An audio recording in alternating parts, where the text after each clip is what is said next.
விஜி பொண்ணை தேடி ஊர்ல இருந்து ஒரு பையன் வந்திருந்தான். நான் விஜயோட லவ்வரு, சாமி சரணம். என் கூட வான்னு சொல்லி வம்பு பண்ணிட்டு இருந்தான். அப்புறம் என்ன, நம்ம காம்பவுண்டுக்குள்ள ஒரு பொண்ணை கையை பிடிச்சா நம்ம சும்மா விட்டுருமா? அவனை அடிச்சு பின்னி பெற எடுத்து அனுப்பிச்சிட்டான். அவனும் ஓடி போயிட்டான். சாமி சரணம். என்ன ஒண்ணு, மாலை போட்ட நேரத்தில் அடிக்க வேண்டியதா போயிடுச்சு. சரி, யார் அவன்? அதெல்லாம் எனக்கு தெரியாதுங்க. அது விஜய்க்கு தான் தெரியும். நீங்க விஜய்கிட்டே கேட்டுங்க. நான் என் கடமையை தானே செஞ்சேன். மணி என்னங்காவது 12. திருவிழுக்கு பூஜை முடிஞ்சிடும். நான் வரட்டுங்களா? சாமி சரணம். என்ன சொல்றதெல்லாம் இருங்க சொல்றேன் வாங்க.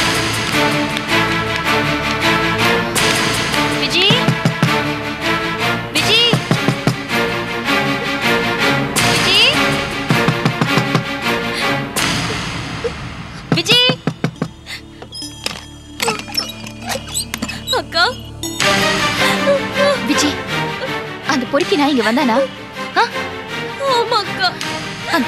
அந்த பொறுக்கிய நல்ல 4 சாத்து சாத்துனியா? அக்கா, ஏமா மனசு கலங்குற? பொன்ராஜன வெளியில எல்லாத்தையும் சொல்லிட்டாரு. அதான் அவனை உதச்சி வெளியில துரத்தியாச்சுல. எனக்கு ரொம்ப கஷ்டமா இருக்குக்கா. விஜி, நீ ஏன் வருத்தப்படுற? வருத்தப்படாத. அதான் அவன் தொலைஞ்சிட்டான்ல. போய் உள்ள பால் இருந்தா சூடு பண்ணி எடுத்துக்கடா. சரோ,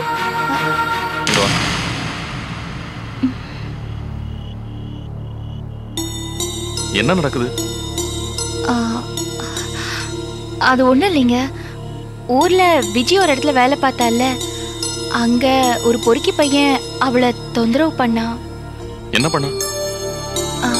அதாங்க, நான் உன்னை லவ் பண்றேன், உன்னை கல்யாணம் பண்ணிக்கணும்னு அப்படி இப்படின்னு எதேதோ சொல்லி அவ பின்னாடியே சுத்தி இருக்கான். அவ எவ்வளவு மறுத்து பார்த்திருக்கா, அவனை திட்டி கூட இருக்கா. ஆனா அவன் தொந்தரவு பண்றதை நிறுத்தல. ஊருக்கு போனப்போ என்கிட்ட வருத்தப்பட்டு சொன்னா. அவனோட தொந்தரவால அவ வேலையை விட்டு நின்னுட்டா. ரொம்ப சோகமா இருந்தா. அதனால்தான் நான் அவளை கொஞ்ச நாளைக்கு மெட்ராஸ்க்கு வா, மனசுக்கு நிம்மதியா இருக்குன்னு சொன்னேன். ஆனா அந்த வெறி பிடிச்ச நாய் இங்க வந்து தகராறு பண்ணிருக்கு. அவன் யாரு, எங்க இருக்கான்னு சொல்லு, அவன் கைய கால உடைச்சிடுறேன். ஐயோ வேண்டாங்க, அடுத்த தடவை அவன் வாலாட்டினா நான் உங்ககிட்ட சொல்றேன். ஆனா விஜய் பரவாயில்ல, அதிர்ஷ்டசாலி. பாவம், நம்ம நிர்மலா மாதிரி காதல் கீதால் மாட்டிக்காம தப்பிச்சிட்டா.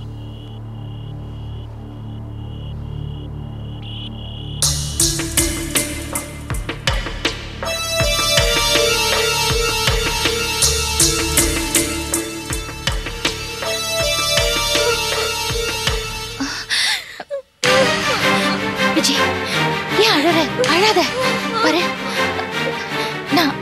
நான் மாமா கிட்ட சமாளிச்சு பேசினதை நீ பார்த்தல, நீயும் அதே மாதிரி சமாளி. பாரு, எதையாவது பேசி உளறி மாட்டிக்காத, சரியா? பால கூட.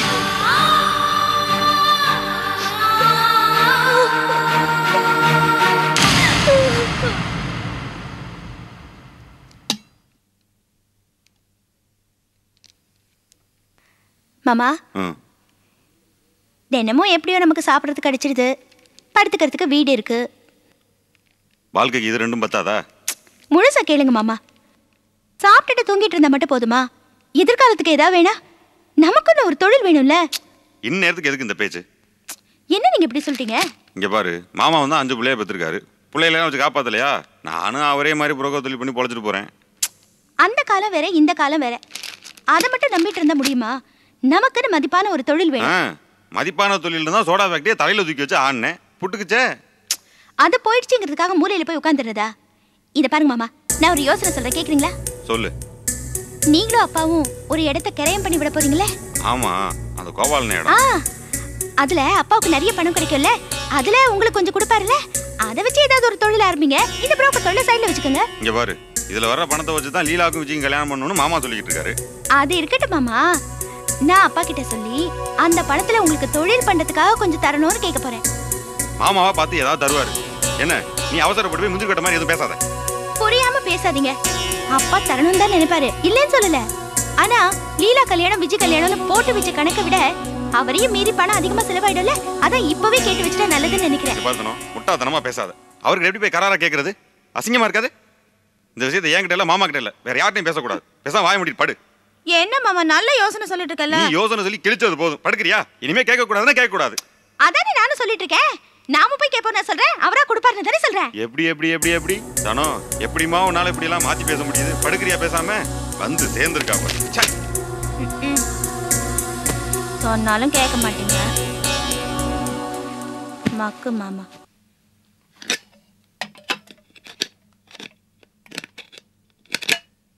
அம்மா என்னம்மா? இதுல பணம் வச்சிருந்தேன் பாத்தீங்களா? பணமா? மளிகை சாமான் வாங்குறதுக்காக 750 ரூபா வச்சிருந்தேன். எனக்கு எப்படி தெரியும்? இதுலயா வச்சிருந்த? ஆமாம்மா. இங்க எங்கேயாவது தான் இருக்கும், தேடி பார். நர்மதா, நர்மதா, இதுல பணம் வச்சிருந்தேன் பாத்தியா? பணமா? எனக்கு என்ன தெரியும்? மளிகை சாமான் வாங்குறதுக்காக 750 ரூபா வச்சிருந்தேன்டி.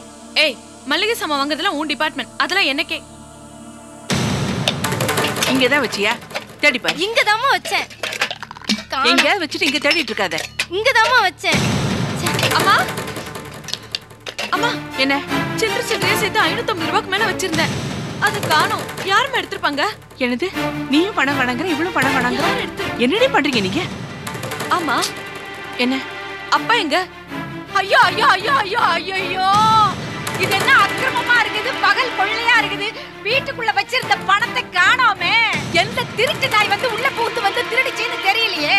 ஏ பேபி, ஏன் லபது வந்து கத்திக்கிட்டு இருக்க? என்ன நடந்தது? என்ன நடந்துச்சா? கேட்டு போனமே திண்ணைய காத்துக்கிட்டே உட்கார்ந்து இருக்கிறீரே, எவனோ உள்ள புகுந்து பணத்தை திருடி இருக்கிறான். கண்ணென்ன அவிஞ்சா போச்சு. பணத்தை திருடிட்டானா? எவ்வளவு பணம்டி? 7000 ரூபாயா? 7000 ரூபாய். 7000 ரூபாய்? அத்தனை வாட பணம் ஆச்சே. அடியே, நல்ல நாள்லயே வாய்க்கு ருசியா சோறு போட மாட்டேன். பணம் வேற திருடு போயிடுச்சுல, என்ன வட்டி போட்டே கொண்டுருவேடி. யோ, சோறு தான் இப்ப ரொம்ப முக்கியம். அதுக்கு இல்லடி, காசை திருட வந்தவன் என்ன பாத்துட்டானே, கழுத்தையே திருகி இருப்பானே. திரிய இருந்தா போய் சேர்றது. இப்ப இருந்துதான் என்ன பிரயோஜனம்? இத பாருங்க, என் வீட்டுல திருடு போயிருக்குது. இது என்ன குடும்பம் நடத்துற இடமா இல்ல திருட்டு பசங்க இருக்கிற இடமா? இத நான் சும்மா விட மாட்டேன். பாட்டி, சத்தம் போட்டு என்ன போறது? நடக்க பத்தி யோசனை பண்ணுங்க. எந்த எடுபட்ட பையன் எடுத்தான்னு தெரியல. அவன் குடும்பம் விளங்காம போக. ஏ கிழவி, சும்மா இவரை பார்த்து கைய நீட்டி பேசினா கையை ஒடிச்சிருவேன். கொஞ்சம் பொறுமையா இருங்க. எப்படி கத்திட்டு இருக்கீங்க? இங்க யாராவது சந்தேகப்படுற மாதிரி வந்தாங்களா? நீங்க யாராவது பாத்தீங்களா? ஆமா, நேத்து ரொம்ப நேரமா பொன்ராஜ் தான் இந்த பக்கமா சுத்திக்கிட்டு இருந்தாரு. அவன்தான், அவனேதான். எனக்கு அப்பவே தெரியும். அந்த களவாணி பைய தான் திருடி இருக்கணும். திட்டாதடி, அவன் சபரிமலைக்கு மாலை போட்டுட்டான். சாமி சரணம். அந்த களவாணி பையலுக்கு சாமி வேஷம் வேறயா? அவன் மட்டும் என் கையில கிடைக்கட்டும், அவன் தலைமயிர பிச்சு விடுவ பிச்சு. களவாணி பைய பொண்டாட்டியும் பிள்ளைங்களும் வரத பாரு. வாடியம்மா வா. அம்மா லட்சுமி, உன் புருஷன் தான் என் வீட்டுல இருந்து 7000 ரூபாய் எடுத்திருக்கான். எடுக்கலடி, திருடி இருக்கான். கரெக்டா சொல்லு. இத நான் சும்மா விட மாட்டேன்.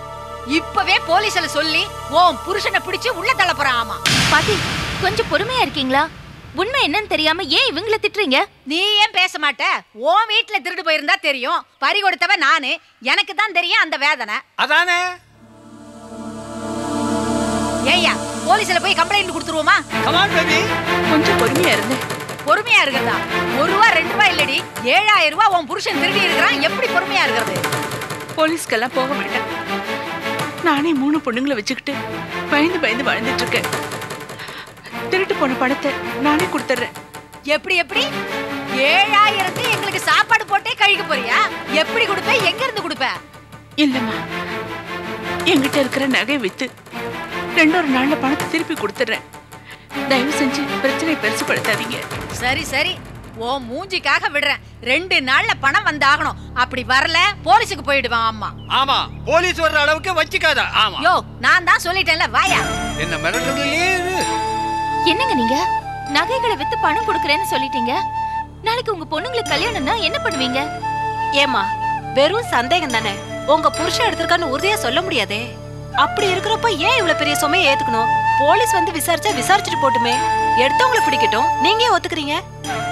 இல்லம்மா, நிச்சயமா அந்த பணத்தை என் புருஷன் தான் எடுத்திருக்கான். நிஜமாவா சொல்றீங்க? ஆமா சார், மளிகை சாமான் வாங்குறதுக்காக நான் வச்சிருந்த பணத்தை எடுத்துட்டு ஓடிட்டாரு. அடப்பாவி. அந்த மனுஷன் அப்படி யோக்கியமா பேசி நடந்துகிட்டப்பவே எனக்கு சந்தேகமா தான் இருந்தது. இப்ப அது நிஜமாயிடுச்சு. கேட்கறதுக்கே ரொம்ப சங்கடமா தான் இருக்கு. என்ன பண்றது சார்? எல்லா ஜாதகத்திலயும் ஜென்ம சனி இருக்கும். ஆனா நான் அந்த ஜென்ம சனியையே கல்யாணம் பண்ணிட்டு இருக்கேன். இத பாருமா லட்சுமி, இனிமே உன் புருஷன் இந்த காம்பவுண்டுக்குள்ள நுழைய கூடாது. அப்படி மீறி நுழைஞ்சா அப்புறம் நடக்க போற அசிங்கத்துக்கு நான் பொறுப்பு இல்ல சொல்லிவிட்டேன். ஆமா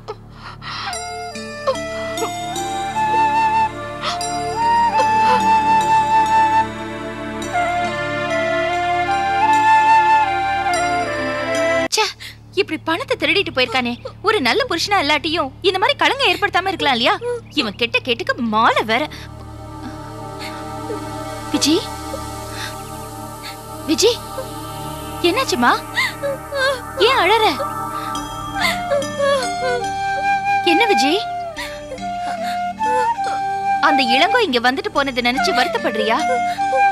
அக்கா, அவன் இங்கேயும் வந்துட்டானே அக்கா. அதான் இங்க வந்து உதவாங்கி ஓடிட்டான்ல, அப்புறம் எதுக்கா வருத்தப்படுற? அவன் இங்க வந்துட்டு போனப்போ என்ன மிரட்டிட்டு போனான்னு தெரியுமா அக்கா? என்ன மிரட்டினா? நீ ஒருவேளை கர்ப்பமா இருந்தா என்ன செய்வேன்னு கேட்டாங்கா.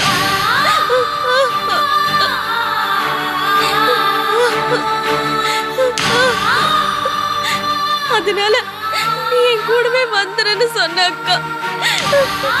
எனக்கு அதான் ஒரு கவலையா இருக்கு. பயமா இருக்குக்கா. விஜி, நீ பயப்படாத, அப்படிலாம் எதுவுமே நடக்காது. கடவுள் நம்மள அவ்வளவு சீக்கிரத்துல கை விட்டுற மாட்டாரு. கடவுள் தாங்க என்ன இவ்வளவு அதிகமா சோதிக்கிறாரு. விஜி, நீ பயப்படாத. அப்படி உனக்கு பயமா இருந்தா நம்ம டாக்டர் கிட்ட போவோம். இதுக்காக போய் நீ ஏன் இப்படி அழற? அழாத, அழாத விஜி. என்னால உங்களுக்கு எல்லாம் எவ்வளவு பிரச்சனை, எவ்வளவு அவமானம்க்கா. பைத்தியக்காரி, இதுக்கு போய் அழறியே. அழாத, எல்லாம் சரியாயிடும்.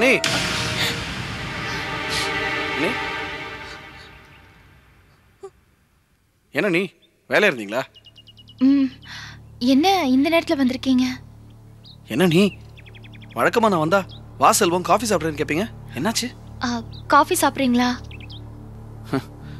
கேட்டு வாங்க வேண்டியிருக்குல்ல, அதுவும் உங்ககிட்ட இருந்தே. உட்காருங்க செல்வம். இருக்கட்டும். நீ என்ன நீ ஒரு மாதிரி வித்தியாசமா பழகுறீங்க என்கிட்ட. நான் அதாவது தப்புட்டேனா? சச்சா, இல்ல செல்வம், நான் வேற ஏதோ ஒரு விஷயத்தை பத்தி நினைச்சிட்டு இருந்தேன். அதான் உங்களை. இல்ல, மாமா இப்படிதான் முன்னாடிலாம் என்கிட்ட ஒரு மாதிரி விலைக்கு போவாரு. இப்போ நீங்களும் அதே மாதிரி.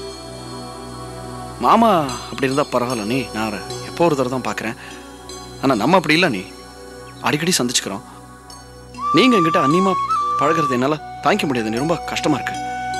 அது மட்டும் இல்லை, நான் இப்போதான் கொஞ்சம் கொஞ்சமாக பழசையெல்லாம் மறந்துட்டு மாறுறதுக்கு முயற்சி பண்ணிட்டு இருக்கேன். நீ இப்போ போய் நீங்கள் என்கிட்ட வித்தியாசமா பழகினீங்கன்னா அதுவும் பழசையெல்லாம் நீங்கள் மனசில் வச்சுக்கூடாது. என்கிட்ட பழைய அண்ணியாவே இருக்கணும். அதான் செல்வம், நீங்க மனசுல எதையும் வச்சுக்காதீங்க, எல்லாம் சரியாயிடும். சரி, வந்த விஷயத்தை மறந்துட்டு ஏதோ பேசிட்டு இருக்கேன். உங்க SSLC சர்டிஃபிகேட் ஜெராக்ஸ் காப்பி வேணும். ஏன்? பேங்க் லோன் அப்ளை பண்ணிருக்கோம் இல்லையா, அதுக்கு ஏஜ் ப்ரூஃப் கேட்குறாங்க. அதான் வாங்கிட்டு போலான்னு வந்தேன். சரி, கொஞ்சம் இருங்க.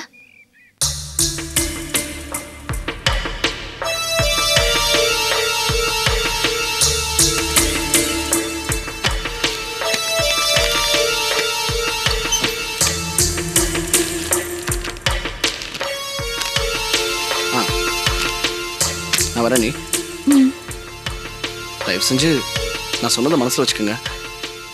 பழைய அண்ணியாவே நீங்க இருக்கணும்.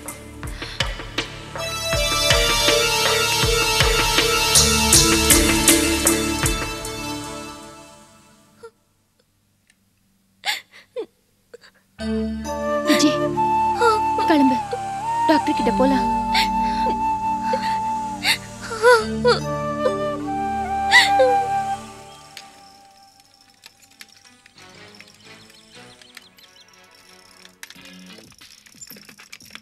என்னப்பா மாணிக்கம், சைக்கிளை தள்ளிட்டு வர்ற?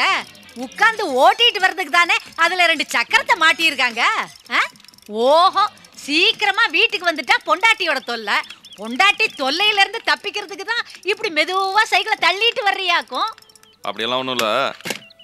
இங்கே வாங்களேன். என்னப்பா? முதல்ல ஏறி ஓட்டிட்டு தான் வந்தேன். திடீர்னு எப்படி ஓட்டுறதுன்னே மறந்து போச்சு. அதான் இறங்கி தள்ளிட்டு வரேன். அம்மா சரோஜா, சும்மா சொல்லக்கூடாது. உன் புருஷன் இருக்கிறானே, யாருகிட்டையும் ஒட்டாம இருக்கிறானே நினைச்சேன். ஒட்டாம இருக்கிறதே நல்லது. இப்படி நறுக்குன்னு பேசிட்டு போறானே.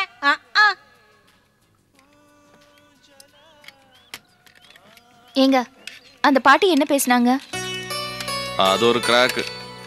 சைக்கிள் செயின் கண்டுச்சு, அதான் தள்ளிட்டு வந்துட்டு இருந்தானா, அதை பார்த்து நக்கல் பண்ணிச்சு. நானும் சுருக்குன்னு பதில் கொடுத்தேன். ஏங்க, இன்னும் எத்தனை நாளைக்கு தான் இப்படி கை கால் வலிக்க இந்த சைக்கிளை நீங்க மிதிச்சிட்டு இருப்பீங்க? என்ன பண்றது சரோ, நான் பண்ற தொழில் அப்படி. மார்க்கெட்டுக்கு போகணும், பார்ட்டிங்களை பார்க்கணும், கலெக்ஷன் பண்ணணும், லாரி ஆஃபீஸு, பேங்க்கு அப்படி இப்படின்னு அலையணும். சைக்கிள் மிதிக்காம இருந்தா அப்படி? இல்லைங்க, நான் அப்படி சொல்லல. ஒரு சின்னதா மோட்டார் பைக் வாங்கிட்டா என்ன, போக வர சௌகரியமா இருக்கும்ல. இப்படி நொந்து போய் வர வேண்டியது இல்லையே. வீட்டுக்காரரு 2 வீலரை வாங்கி டர்புருன்னு போயிட்டு வரத பார்க்கணும்னு ஆசை வந்துச்சாக்கும். ஏன் அப்படிலாம் ஆசை எனக்கு வரக்கூடாதோ? இல்லல, நீ இப்படியெல்லாம் ஆசைப்படுறத பார்த்து எனக்கே ஆச்சரியமா இருக்கு. சரி, வேற என்னெல்லாம் ஆசை வச்சிருக்க? சொல்லட்டுமா? நீங்க பேண்ட் போட்டுக்கணும், டிசைன் போட்ட ஷர்ட் போட்டுக்கணும். வண்டியில உட்காந்து நீங்க வண்டியை ஸ்டார்ட் பண்ணும்போது ரொம்ப அழகா இருக்கும். அப்பப்ப இதெல்லாம் யோசிப்பேன். பரவாயில்லையே, என்னென்னமோ கற்பனை பண்ணி வச்சிருக்க. நானும் நிறைய ஆசை வச்சிருக்கேன், சொல்லவா? உங்களுக்குமா? சொல்லுங்க. நீயும் இந்த மாதிரி மாடனா இந்த சுடிதாரு இதெல்லாம் போட்டுக்கிட்டா எவ்வளவு ஜம்முன்னு கலக்கலா இருக்கும். ஐயோ, இப்படி ஒரு ஆசையா? கொஞ்சம் கூட பொருத்தமாவே இருக்காது.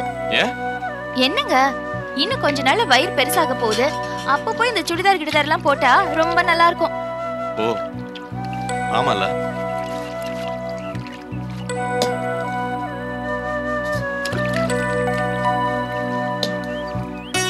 சரோ, இந்த மாதிரி நேரத்துல நான் உன்னை சரியா கவனிச்சுக்கலையோ? சச்சே, அப்படிலாம் எதுவுமே இல்லைங்க. எனக்கும் உடம்புக்கு எதுவும் ஆகல.